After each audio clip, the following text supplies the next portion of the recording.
Hello বন্ধুরা, দেখো আমি ঠাকুরকে পুজো দেওয়ার জন্য ফুল তুলতে চলে আসলাম ছাদে। দেখো এটা হলো অরেঞ্জ কালারের জবা, গাছে একটাই ফুটেছে, তো সেটা আমি তুলে নিলাম পুজো দেওয়ার জন্য। দেখো কালারটা কত সুন্দর, পুরো অরেঞ্জ কালার। এবার দেখো এটা হলো হোয়াইট কালারের ম্যান্ডেভিলা, দুটোই ফুটেছে গাছে, তো দুটো ফুলই আমি তুলে নেব। দেখো ফুলগুলো ফুটলে দেখতে কত সুন্দর লাগে, তো আমি দুটো ফুলই তুলে নিলাম। আর গাছে কিন্তু ভালোই কড়ি এসেছে।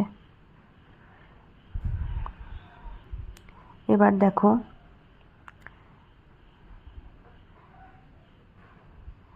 এটা হলো পিঙ্ক কালারের অ্যালামন্ডা, একটাই ফুটেছিল গাছে, তো সেটা আমি তুলে নিলাম।